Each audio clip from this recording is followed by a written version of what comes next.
तीन मैच, तीन हार और एक कहानी। ये मैं किसके लिए कह रहा हूं? ये मैं कह रहा हूं श्रीलंका की टीम के लिए। तीन T20 मैचेस की जो सीरीज हुई है उसमें श्रीलंका तीनों मैच हार चुकी है, लेकिन तीनों मैच में उसकी एक ही कहानी रही है और वो कहानी रही है उसके मिडिल ऑर्डर और लोअर ऑर्डर का बुरी तरह से फ्लॉप होना। श्रीलंका के ऊपर के 2-3 बल्लेबाज तो इस सीरीज में ठीक ठाक चले हैं, उन्होंने बिल्कुल मैच जिताने के करीब भी वो ले गए थे, लेकिन मिडिल ऑर्डर ने अपनी बिल्कुल जिम्मेदारी नहीं निभाई है। इस वजह से श्रीलंका 3-0 से ये सीरीज हारी है। और जिस तरह से लोअर ऑर्डर ने भी जो है आज के मैच में बल्लेबाजी की है, बिल्कुल उन्होंने भी जिम्मेदारी नहीं निभाई है और इसलिए आज का मैच भी श्रीलंका हार गई है। अगर हम देखें तो पहले मैच में भी श्रीलंका ने जिस तरह से 14 ओवर में 140 रन बना दिए थे, उसके बाद अगले 6 ओवर में श्रीलंका के जो हैं 30 रन पर उनके 5-6 विकेट गिर जाते हैं। दूसरे मैच में भी वैसे ही होता है। 15 ओवर में श्रीलंका बढ़िया पोजीशन में थी, लेकिन आखिरी के जो 5 ओवर थे उसमें श्रीलंका 5-6 विकेट गंवा देती है। और आज तो आखिरी के सिर्फ 4-4.25 ओवरों में ही श्रीलंका की टीम 7 विकेट गंवा देती है और आखिरी में जो 5 ओवरों में सिर्फ 30 रन चाहिए थे वो भी नहीं बना पाती है। और इस तरह से 3-0 से इंडिया ने यह सीरीज जीत ली है। लेकिन आज के मैच के लिए मैं ये कहूंगा कि आज के मैच में भारत जीता नहीं है, बल्कि श्रीलंका ये मैच खुद की वजह से हारा है। तो चलिए सबसे पहले आज के मैच की आपको मैं थोड़ी सी हाइलाइट्स बता देता हूं। श्रीलंका ने टॉस जीता था, पहले उन्होंने गेंदबाजी का फैसला किया। मैच आज भी थोड़ा लेट शुरू हुआ, बारिश हो रही थी वहां पर, लेकिन अच्छी बात यह थी कि पूरे 20-20 ओवरों का मैच हुआ। भारत जैसे ही बल्लेबाजी करने आया तो उसकी जो ऊपर की जो बल्लेबाजी थी, टॉप ऑर्डर, बुरी तरह से लड़खड़ा गया।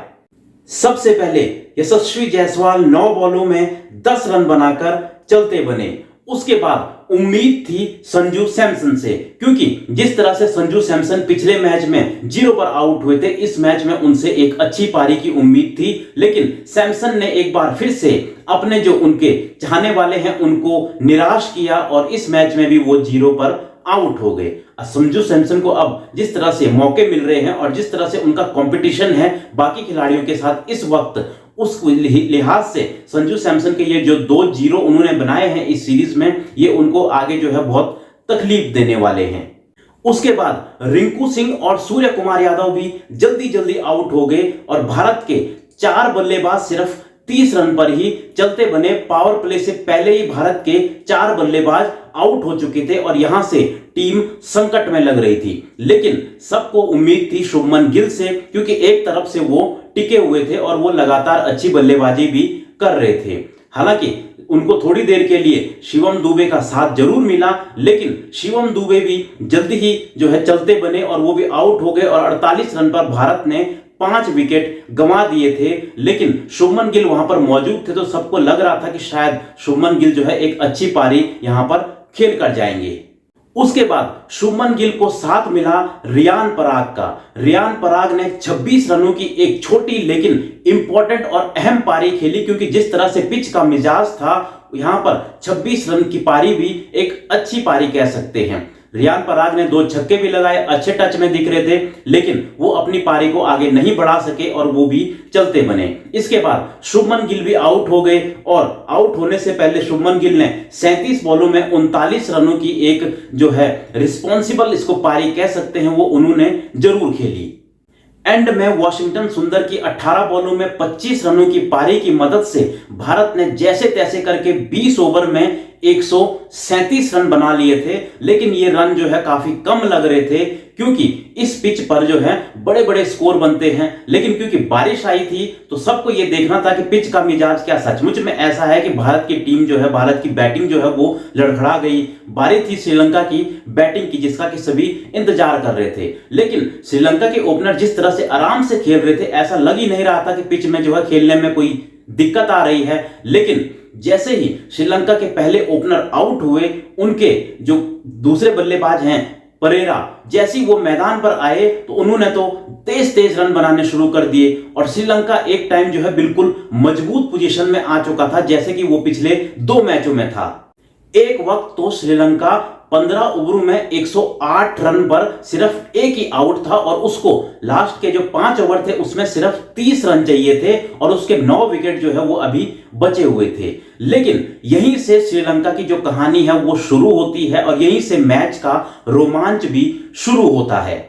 16वां ओवर कराने आते हैं रवि बिश्नोई। रवि बिश्नोई 16वें ओवर में शानदार गेंदबाजी करते हैं और वो खतरनाक दिख रहे कुशाल मेंडिस को चलता करते हैं और श्रीलंका 110 पर 2 आउट थी 15.2 ओवरों में। इसके बाद अगला ओवर कराने आते हैं वॉशिंगटन सुंदर। वॉशिंगटन सुंदर का ये ओवर बहुत ही इंपॉर्टेंट था क्योंकि इस 17वें ओवर में वॉशिंगटन सुंदर ने पहली 2 गेंदों में सिंगल और उसके बाद अगली 2 गेंदों में विकेटें और फिर आखिरी 2 बॉलों में उन्होंने कोई रन नहीं दिया और उन्होंने इस ओवर में 2 रन देकर 2 विकेट ली और इस तरह से आखिरी के 3 ओवर यानी कि 18 गेंदों में भारत को जो है 21 रन जो है वो बचाने थे, श्रीलंका को 21 रन बनाने थे। तो लग रहा था कि मैच किसी भी तरफ जा सकता है क्योंकि स्पिनरों के लिए जो पिच है वो काफी मददगार नजर आ रही थी। लेकिन अगले ही ओवर में तेज गेंदबाजी की तरफ कप्तान सूर्या जाते हैं और खलील अहमद को वापस लाते हैं।